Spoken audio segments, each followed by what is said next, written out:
Muy buenos días, bienvenidos a una nueva edición de Observatorio Semanal UCM por Radio Chilena 92.1 FM Talca, 90.9 FM Curicó y 109.0 en el Valle Central. Y por supuesto nos puede seguir a través de las redes sociales de la Universidad Católica del Maule en nuestro Facebook y en nuestro portal nuevosmedios.ucm.cl. Puede encontrar ahí el podcast.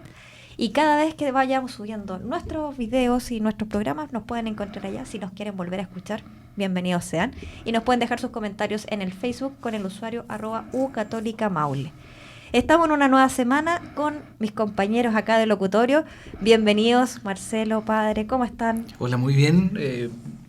Contento de estar nuevamente con ustedes y bueno, hay harto tema que conversar, ¿no? Estaba intensa la semana. Hola, Orieta, Marcelo. Hola.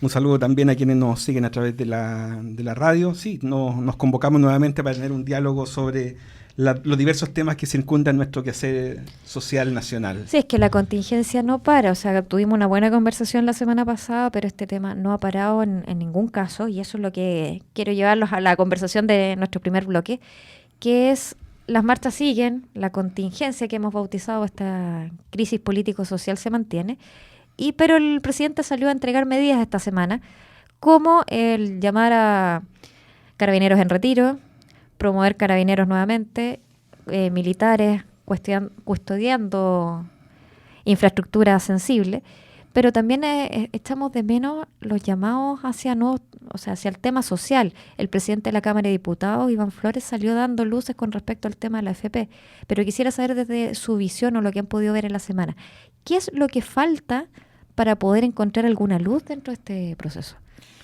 Sí, a ver, como para partir, yo quisiera dar una cuestión general, quizás retomando lo que tú decías al principio. Yo observo un periodo con bastante expectación. O sea, yo creo que para aquel profesor que ha estudiado algo respecto a ciencias sociales, este periodo es bastante expectante. O sea, todos los días en la misma universidad donde trabajamos, ¿cierto? En distintos espacios, el centro de extensión, el campus San Miguel, el campus de Curicó, organizado por estudiantes de sociología, de pedagogía en religión, de derecho, distintas actividades de conversación política. Yo creo que eso es una primera cuestión sumamente importante de este periodo. Como que la conversación política hoy día la hemos relevado, no da pudor hablar de política. No, hay algo que se había perdido en Chile por muchos años, a sentarse a la mesa, tomar once hablando de política, o sea, era algo que no teníamos por años. Nuestra generación, yo me siento muy cercano a la generación del padre Mauricio. Pero esta generación, la generación nuestra, es una generación que todo el mundo nos decía: esta es la generación del niaísmo, usted no está ni ahí con nada. O sea, no sé si le golpearon la mesa como se vio en los 80, si no se habla ni de religión, ni política, ni de equipo de fútbol. Uno vivió con eso. Uno vivió con eso. Y hoy día vemos que toda la gente está hablando de política, y eso yo creo que es algo bueno. Y se ven también, a propósito de esto último que tú señalabas, Orieta, se ve también cómo este giro de discusión va tomándose de algún modo los conversatorios familiares, sociales, comunitarios, laborales, y va abriendo la posibilidad a la discusión, que al final es lo interesante y lo que contribuye o puede contribuir en nuestro constructo, digamos, social y en nuestras relaciones humanas. Yo yendo a la pregunta que nos planteaba en un principio, a mí lo que me sucede es que aquí hay un tema que tiene que ver con los hechos en concreto y con las situaciones concretas que se nos van presentando en el día a día, ya sea desde el punto de vista de las demandas como desde el punto de vista de las respuestas que se van dando. Pero también la ciudadanía, creo yo, necesita elementos simbólicos, o sea, cuestiones que no tienen que ver solamente con atender a un punto en particular de aquello que se demanda, sino también cómo se dan respuestas que tengan una repercusión social de más impacto. Y en ese sentido, a mí me parece que las decisiones que puede tener o que ha tenido el gobierno a partir de esto último que tú señalas, tienen ese peso simbólico, ¿no? El hecho de pensar en las Fuerzas Armadas, por ejemplo, para que vayan resguardando lugares de interés, infraestructura, digámoslo así, y poder liberar de esa manera a carabineros para poder atender, digamos, la situación social en la que vivimos y sobre todo la situación de desórdenes que a veces desgraciadamente ocurren, simbólicamente tiene un peso negativo. O sea, la impresión que da es que pareciera ser que el gobierno sigue preocupado del tema de la violencia, sigue preocupado del tema de responder a ella a través de las Fuerzas Armadas,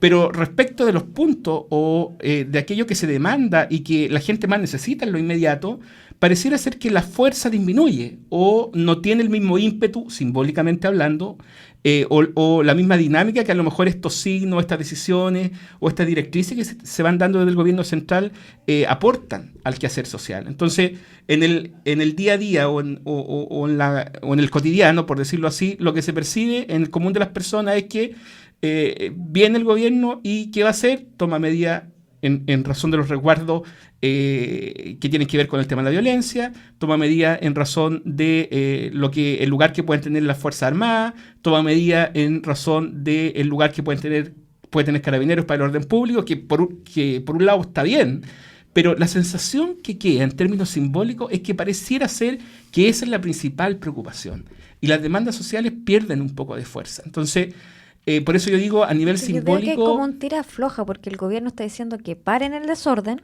para poder conversar. Claro. En cambio, por las demandas o lo que se escucha Sí. en la calle es como, denme soluciones para parar el desorden. Entonces no hay un punto de equilibrio ni hay una conexión. O sea, si alguien pensaba que con el acuerdo social que existió en la Cámara de Diputados, en el Congreso, esto iba a detenerse, yo creo que estaba profundamente equivocado. Algo alcanzamos a conversar en el programa pasado, pero si alguien pensaba que esto iba a colocar como una barrera, como un colchón de contención del movimiento, un suavizante, ¿cierto? Un empate, ¿no? Algo no estaba profundamente equivocado. Algo alcanzamos a decirla en el programa pasado. A mí no me parece adecuado que uno no pueda caminar y mascar chicle. O sea, yo creo que uno tiene que ser capaz, en términos de liderazgo, de poder pensar en el largo plazo, pero también en lo inmediato. Pensar en cuestiones que tienen que ver con cambios institucionales y, por otra parte, entonces también atender a aquellas demandas sociales que hoy día tienen las personas. No veo por qué corren las agendas en forma, cierto, muy, muy distante. ¿Ah? Es que no, quizás falta un tema de empatía, porque está bien, tenemos un gobierno que, Sebastián Piñera, se le ha reclamado enormemente el nepotismo que tiene dentro de sus filas, entre primos, conocidos, etcétera. Entonces quizás no existe esa visión del otro lado y se quedan encerrados en su burbuja de percepción, como decimos los comunicadores, entre lo que me dicen la gente. El tema que hubo en el portal de la dehesa esta semana también fue chocante, pero también muestra una realidad que existe en Chile. O sea, hay un clasismo y una segregación que hace ver de un lado que son pobres porque son flojos y por otro lado que son, disculpen la expresión, fachos porque tienen plata. Entonces no hay una conexión, no hay un punto de unión. Esa es la lectura social desde las bases que las mismas organizaciones sociales de algún modo reclaman, ¿no? En los distintos aspectos y situaciones que se han estado, digamos, en la discusión en estos días. Por ejemplo, en todo lo que ha significado la dinámica de ir pensando, ¿no?, en el proceso constituyente que probablemente viviremos, ¿no es cierto?, en el próximo tiempo. Uno ve que todo el discurso o el centro en donde gravita el discurso tiene que ver precisamente con el mundo político. Los políticos se ponen de acuerdo, los políticos proyectan, los políticos proponen, y resulta que toda demanda social en términos generales, el gran peso no ha estado en el mundo político. Entonces pareciera ser que por un lado el mundo político, en general lo digo, se arroga el derecho de hacer todo este proceso, y las bases o las organizaciones sociales que de algún modo estuvieron o han estado y siguen estando, ¿no es cierto?, en las distintas manifestaciones de demandas sociales, pareciera que estuvieran como ausentes. Entonces ahí si bien es cierto, hay un camino institucional que se está buscando seguir, pero ese camino institucional pareciera ser, por lo que se percibe en términos macro, no está en sintonía con aquello que la sociedad en sí ha reclamado y ha demandado en todo este tiempo. Me acordé que me gusta cuando callas porque estás como ausente. Y no están ausentes, o sea, están haciendo mucho ruido y quieren estar en todos los procesos. O sea, parece que esta perspectiva de con el pueblo, para el pueblo, pero sin el pueblo, es lo que hoy día está vigente, ¿no? Así es, y se nos fue volando el primer bloque. Y los invito a una pausa musical con una canción que ya es un himno en la calle y que recordamos todos porque es una demanda que viene desde los años 80 con los prisioneros. Vamos a escuchar El baile de los que sobran y después regresamos con Observatorio Semanal UCM El tiempo por Radio profesor Chilena. Marcelo Pinochet, ¿no? No, yo he escuchado eso en YouTube cuando me meto, ¿cierto?, a ver historia musical. Ahí, Muy bien, muy bien. Espérenos que vamos y volvemos. Y estamos de regreso en Observatorio Semanal UCM a través de la señal de Radio Chilena y por supuesto a través de las redes sociales y los canales de la Universidad Católica del Maule. No los presenté como corresponde en el primer bloque, pero sí vamos a presentar a Marcelo Pinochet, director de la Escuela de Sociología de la Universidad Católica del Maule, y el padre Mauricio Albornoz, decano de la Facultad de Ciencias Religiosas y Filosóficas, y también nos acompaña cada semana, y quien habla, Orieta Denet, directora de Comunicaciones. Veníamos hablando del tema de las medidas de gobierno, esta desconexión que hay entre un lado y otro, pero también estamos adelantando qué es lo que se viene, porque comentaba el padre que hay una desconexión entre lo que están haciendo los políticos y lo que la gente está pidiendo, y la organización del plebiscito es muestra de eso. O sea, salió un acuerdo de madrugada, lo celebramos todo al otro día, porque yo no me quedé esperando en la noche, voy a ser honesta, me enteré al otro día, pero quedamos en la duda de cómo iba a funcionar, y todo esto está en el aire. Sabemos que viene plebiscito, pero el cómo, no sé si ustedes tienen más información que yo todavía estoy esperando algo concreto. Bueno, yo entiendo que este tipo de situaciones, por lo que implica y los efectos que tiene para el quehacer país, digamos, y sobre todo en el próximo tiempo, requieren de un proceso de reflexión, de decantar bien las ideas, de poder de alguna manera densificar bien el sentir y la comunicación en general que se ha dado desde los distintos actores sociales, y se entiende, digamos, que se requiere una dinámica mesurada, ¿cierto?, bien pensada, bien proyectada, bien elaborada, pero si bien eso es requerido y se necesita, por una parte, también es cierto que es necesario que esa realidad de alguna manera acoja de verdad un sentir social que el que ha estado, vuelvo a repetir, en las calles, digamos, en esta última semana.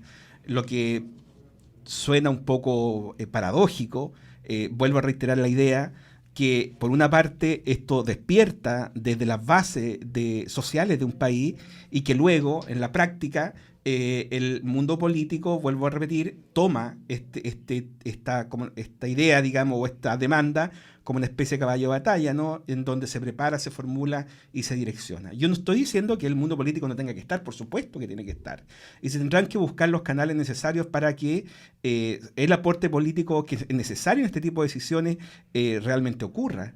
Pero lo que no puede pasar es que la demanda social, que vuelvo a repetir, despierta de la naturalidad de un país, esté de alguna manera ausente en este proceso. Y hasta el momento, yo digo hasta el momento porque puede ser que esto cambie y esperemos que cambie, hasta el momento lo que es el ciudadano de a pie, por decirlo así, no se logra, o yo no lo percibo, digamos, que esté reflejado en lo que se está proyectando o en la dinámica de aquello que se quiere elaborar respecto del próximo proceso constitucional. Y eso a mí me parece preocupante, porque no tendría ningún sentido que todo lo que hemos vivido en este tiempo, con todo lo doloroso que ha sido en muchos aspectos, termine finalmente en algo que no responda a lo que como país queremos ir construyendo para las próximas décadas, ojalá. Claro, pensar el Chile de los 30 años, de los próximos 30 años, la verdad es que es una pega bastante difícil. Estamos expectantes para ver cómo se organiza esto. ¿Va a ser por cuota? 50% hombres, 50% mujeres. ¿Cómo van a estar representadas pero se están la saltando etnia, un paso, porque etcétera? Primero, acá Hay un plebiscito. es el No, plebiscito sí, claro, de entrada. sí, claro. Pero El plebiscito de confiemos en entrada, que lo estamos dando por ganado, o sea, ya el sentir de las calles. Claro, y todo. como O sea, que un dato, huele eso, ¿no? porque salió la encuesta Academ, que dicho sea de paso, el presidente Piñera tiene un 12% de aprobación solamente. Bueno, ese es un tema, ¿no? Es Sí, un yo lo voy a temazo. comentar también, sí. Pero también decía que más del 60% de los chilenos están de acuerdo con la movilización en las calles. O sea, tenemos un discurso y dice estamos hartos, queremos la normalidad, pero un 60% de chilenos que está de acuerdo también nos está dando un indicador claro. Y también se siente, o sea, damos casi por ganado el famoso plebiscito, Pero por otro lado, yo que reviso las redes sociales y veo Twitter, o sea, el otro lado empezó con vamos a decir que no, y como que se invierte el sí y el no por un lado y otro, y haciendo campaña desde ya. Entonces viene un proceso de polarización previo igual importante. Lo que pasa es que respecto al tema del proceso constitucional, todas las demandas sociales fueron de a poco levantando, ¿cierto?, la idea de una nueva constitución, que era necesaria una nueva constitución, dadas las demandas sociales que se iban generando, se iban levantando. De algún modo se instaló... Es que todo era anticonstitucional. Cada que se quería hacer algo era anticonstitucional. Entonces se instaló el tema del proceso constitucional y de alguna manera el proceso constitucional le ganó el espacio a las demandas sociales más originales, por decirlo así. Me refiero a las más originales, al tema de pensiones, el tema de la AFP, el tema de la salud, el tema de los medicamentos, etcétera. Entonces, desde ese punto de vista, creo que se ha dicho, pero es importante recalcarlo, que el proceso constitucional nuevo, que esperamos, ¿cierto?, puede favorecer muchas de las demandas sociales que hoy día se tienen. Pero el proceso constitucional en sí y una nueva constitución eventualmente, ¿no es cierto?, no va a solucionar naturalmente esas demandas. Y ahí es donde me parece a mí que responsablemente es importante dejar esta idea también instalada. Porque lo que podría pasar en términos ya de riesgo social, por decirlo de alguna manera, es que se genere tanto la idea de que el problema se resuelve con una nueva constitución, que al final llegue esa nueva constitución y esas demandas sociales que hoy día se tienen y se reclaman, finalmente no logren dar el vuelco que necesitan dar, en algunos casos con mayor o menor intensidad. Yo en la parroquia donde trabajo tuvimos un cabildo hace algunas semanas atrás y lo que se levanta rápidamente en las personas es la idea de la nueva constitución, pero lo que uno percibe también es que se le atribuye a la constitución toda la responsabilidad de los males que tenemos. Entonces, claro, la pregunta que habría que hacerse legítimamente también, y con cierto grado también de parcialidad en las cosas, es qué tanto de eso es así y qué tanto no, para ir ponderando también las distintas situaciones que una constitución por naturaleza puede brindar y cuáles también son las limitantes propias que una constitución puede generar para los efectos de las demandas sociales, vuelvo a repetir. Sí, o sea, desde mi perspectiva también quisiera hacer un contrapunto. Yo creo que sí, efectivamente se han cifrado expectativas amplias respecto al cambio constitucional vía asamblea constituyente o vía otro mecanismo que es lo que se está proponiendo para el plebiscito, pero lo que voy es que efectivamente en la Constitución no se consagra, fíjense ustedes, por ejemplo, en la actual, el reconocimiento de los pueblos indígenas. ¿Ya? Entonces se supone que la nueva podría traer eso. Y el reconocer a los pueblos indígenas es algo que, digámoslo, nuestros pueblos mapuches, ¿cierto? O sea, yo creo que eso hay consenso todo el mundo. Por eso creo que el 60% de la gente está a favor de las movilizaciones. Un 12% aprueba la gestión del presidente Piñera, una de las más bajas de la historia. Un 9% valora el trabajo del Congreso Nacional. Entonces, me parece que institucionalmente... Porque son casi los familiares del Congreso. Claro, claro. Uno podría decir, mire, hay una desafección, ¿cierto? Entonces queremos hacer algo nuevo. La Constitución nos permite, este nuevo proceso, nos permitiría hacer una nueva institucionalidad que recoja entonces en sus cartas fundamentales ciertos derechos que nosotros tenemos consagrados. Pero mira, perdón Orieta, pero cruzando justamente los datos respecto a lo que estábamos diciendo anteriormente, un 60% aprueba la movilización, un 60% un poco más, aprueba la movilización, pero luego tanto el gobierno central como el Congreso tienen un apoyo de menos de 12% en el caso del gobierno, del presidente, digo, y menos de un 10% en el caso del Congreso. O sea, ¿qué te dice eso? Te dice que aquellos que están apoyando las demandas sociales naturalmente no deviene eso en un relevamiento del mundo político ni del gobierno en particular. O sea, una cosa son las demandas, y en eso podemos ver a partir de la encuesta que la gran mayoría está de acuerdo con las demandas, pero otra cosa es cómo se resuelve esas demandas que existen. Y al parecer, cruzando estos mismos datos que aquí se señalan, la solución a esto no se espera naturalmente de la institucionalidad política.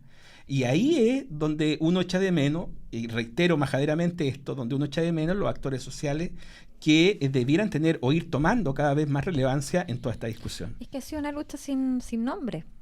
Exacto. Y ha pasado también, o sea, comentamos también la semana pasada, el No Más AFP hace mucho tiempo que está organizado, que tiene presidente y que no ha tenido este apoyo que hemos tenido ahora en las demandas sociales. Sin embargo, este movimiento sin nombre, sin cara, donde todos se sienten importantes, ha tenido una fuerza inusitada, pero el problema es que no hay con quién sentarse a negociar, no hay con quién transar. Y eso también es una complicación. Quería Claro, volver que ese rol quizás lo cumple la mesa de unidad social, quizás. Lo podemos comentar luego. Sí, la mesa de unidad social, pero tampoco es como que la mesa va a llamar así como de aquí a mañana no hay más movilización y eso no va a pasar. No hay un poder de poder... Me están haciendo señas, me Sí. distraen. Pero Bueno, ahí seguimos, no hay un poder que dirija todo esto. No podemos decir esto... O sea, yo me rayo, esto es culpa de los comunistas. No son los comunistas. No, tampoco el Frente Amplio. Tampoco son los anarquistas no se organizan. No van a poder hacer esto. Entonces, ¿a quién culpamos? Pero sí todos se lo quieren atribuir. O sea, uno ve que la fila es larga de quienes van de a poco poniéndose en la línea y pero salieron a marchar, se sacaron la foto y los mandaron de vuelta a la casa. O sea, hay un montón de cosas. Pero se nos acabó el bloque nuevamente. Así que volvemos con una pausa musical. Anita Tillo es maravillosa, encuentro yo súper atinada en sus comentarios, pero también tiene una canción bastante antigua, no sé si lo ubica, La Doctrina del Shock, que ya habla hace años con el tema del descontento social, que es algo que se viene arrastrando y que obviamente el mundo artístico siempre lo resiente más. Obviamente, bueno, después hablamos de Mon Laferte o Montserrat Bustamante, que está siendo vetada de Viña del Mar. Pero nos vamos con la pausa musical y seguimos en Observatorio Semanal UCM por Radio Chilena y nuevosmedios.ucm.cl. Y estamos de regreso en Observatorio Semanal UCM por Radio Chilena 92.1 FM Talca, 90.9 FM Curicó y 1090 AM, como me acaban de corregir porque no está en oferta, me dijeron, no es 1990, 1090, vuelvo a decirlo, AM en el Valle Central, acá en nuestra hermosa región del Maule. Y continúo aquí en compañía de Marcelo Pinochet y Mauricio Albornoz, con que seguimos conversando la contingencia nacional, porque realmente es el tema que ha tomado todas las agendas, o sea, no tiene sentido conversar otras cosas. Pero de esto van saliendo otras colitas, por ejemplo, los anuncios de la ministra Cubillos con este proyecto de ley para evitar el adoctrinamiento en las aulas. Cuando decíamos en el bloque anterior, uno espera que hayan, no sé, anuncios con respecto a la mejora de calidad de educación, el foco es evitar el adoctrinamiento en aulas. No sé qué les parece a ustedes como educadores y formadores de la universidad.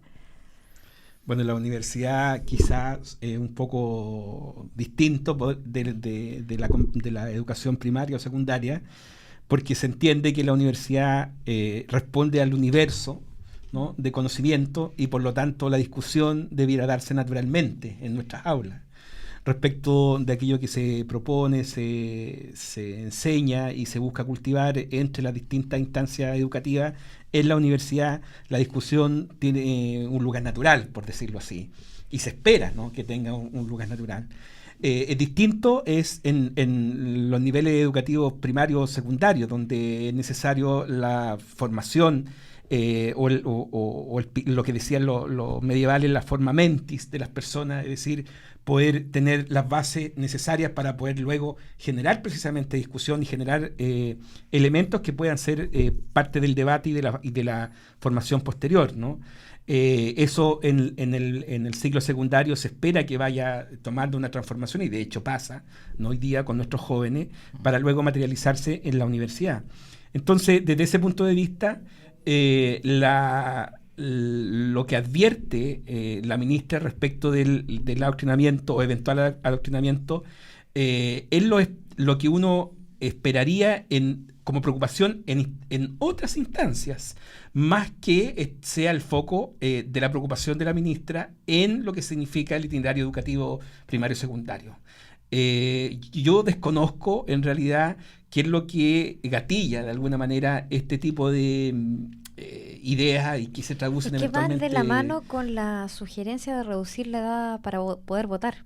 O sea, si ya estamos hablando que estamos proponiendo que 14 años, equivalente a primero medio. Hemos visto en esta movilización como los chicos de enseñanza media se han movido mucho. Dicho sea de paso, son los que iniciaron todo con la evasión masiva en el metro. Claro. se han arrancado acá en colegios de Talca. Me ha tocado presenciar evasiones masivas, los chicos arrancándose a colegio, yendo a buscar a otros jóvenes, rescatarlos, entre comillas, de los colegios. Por lo tanto, ellos ya tienen una postura clara y es lo que, o sea, a raíz de esta solicitud de reducir la edad, salió la ministra con este otro programa, este otro proyecto.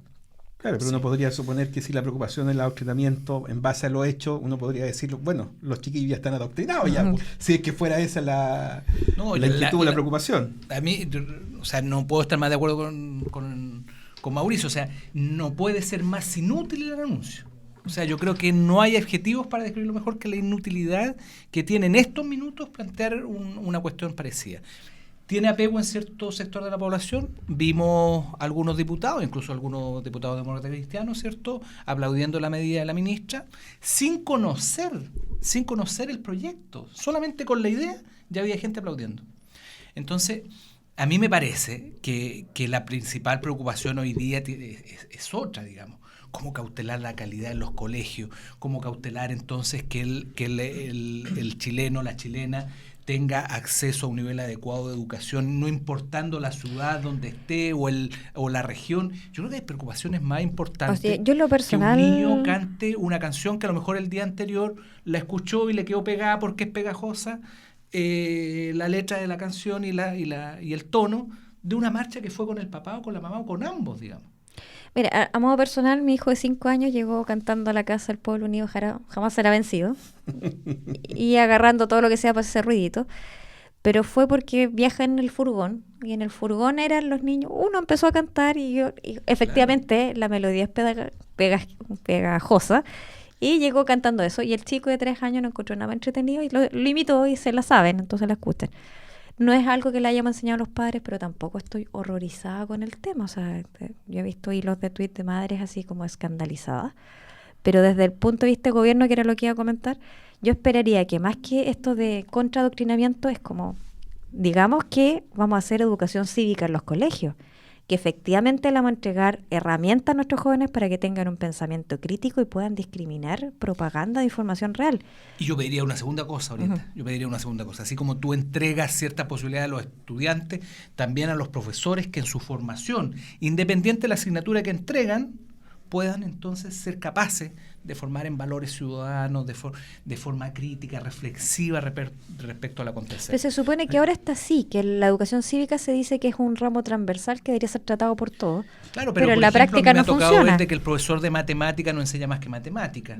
Y si algún día le dicen que comente a pesar de que sea materia de la asignatura, comentar una encuesta, por ejemplo, habla de la encuesta que se hizo en los años 60 a los niños estadounidenses respecto al uso de la televisión. Sí, no sé, me tendré la idea. Sí, yo creo que ampliando un poco, comentar una situación muy concreta que a mí me sucedió el año a fines del año pasado. A propósito del tema de la formación ciudadana, precisamente, yo me acerqué a una institución que hoy día está muy cuestionada, ¿no?, en nuestro país. Me acerqué a una institución, ¿no?, para ofrecerle formación ciudadana. Nosotros tenemos en la facultad, perdón la publicidad, pero tenemos en la facultad el magíster... Después pasamos el claro, en ética y formación ciudadana.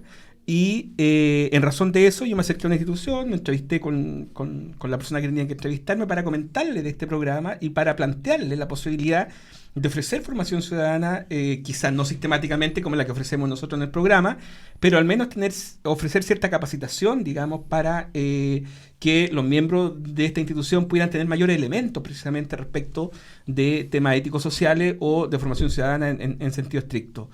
Y sí, tuve la entrevista, conversamos, hablamos, pero nunca tuve respuesta. Entonces, la impresión que finalmente uno se lleva es que, claro, hablamos de formación ciudadana, hablamos de formación cívica, hablamos de lo importante y del rol que cada ciudadano debiera tener en la sociedad y en la ciudad propiamente tal, pero en la práctica pareciera ser que no hay interés real de adquirir o de tener alguna herramienta que permitan o faciliten precisamente ese diálogo o ese constructo común del cual en el escenario en el que estamos nos vemos doblemente exigidos, por decirlo así. Entonces, a mí me cabe la duda si más allá del discurso realmente hay una intencionalidad transversal de tener herramientas en el área de la formación ciudadana o la ética social que nos permita precisamente generar un discurso y un debate mucho más y mejor fundamentado. Sí, que uno pudiera entender, por ejemplo, lo mismo que está aconteciendo hoy día en las manifestaciones, etcétera. Si no, algunas palabras se convierten también en enteleque, es decir, cuestiones que se dicen sin saber mucho de qué se trata o sin saber cuál es el significado. Entonces creo que esa es la labor también de la formación ciudadana, es decir, no puede estar relegado esta área de la formación integral de los jóvenes en la educación escolar a un profesor de filosofía o a un profesor de religión. Que con suerte tiene 45 minutos a la semana. Exactamente. O sea, no tiene más. Uno escucha tantas cuestiones en los colegios. Podríamos estar todo un día hablando de esto, pero yo creo que lo sustantivo es decir, sobre todo a las personas que nos escuchan, retomar esta idea de la justicia, qué significa, conversemos sobre esto, qué significa la justicia en la salud, qué significa la justicia en la educación, etcétera, etcétera, etcétera. Bueno, se nos está acabando el programa nuevamente, así que vamos a tener que esperar una semana más para seguir conversando. Les recuerdo a todos quienes nos siguen que pueden hacer sus comentarios a través del Facebook con el usuario @ucatólicamaule. Pueden ver la grabación de este programa y saluden a la cámara, por favor. Saluden. Nos pueden seguir, nos pueden hacer comentarios y estamos todos los días sábados a través de la radio chilena en la mañana para que nos acompañen a despertar con una buena conversación. Y les doy las gracias, Marcelo, padre, por acompañarnos hoy día. Gracias a usted. Oye, nunca hemos tocado el tema, pero yo creo que la realidad local también está bien interesante también de comentar. Hay algunos elementos allí, algunos dramáticos también, digámoslo. Pero hay cuestiones re interesantes que están pasando en Talca, promovidas por nuestra propia universidad, incluso algunas de ellas, que podríamos comentar también sobre. Sí, la universidad, haciendo un catastro, tiene más de 25 actividades que se han realizado en este último mes. Sí. Y varios conversatorios organizados desde los académicos, desde los estudiantes. Y está bien movida la cosa, la verdad. Así que también propongo a quienes nos escuchan o nos siguen que pueden comentar, nos pueden dejar las ideas de qué está pasando en la región, qué opinan ellos, y me comprometo seriamente a leerlas la próxima semana. No, súper bien. Así que si ustedes conocen a alguien, digan que nos escriban para tener algo que leer. Le voy a decir a mi mamá entonces. Que nos siga. Ok, nos despedimos hasta la próxima semana. Muchas gracias y se acaba ahora nuestro segundo capítulo de Observatorio Semanal UCM.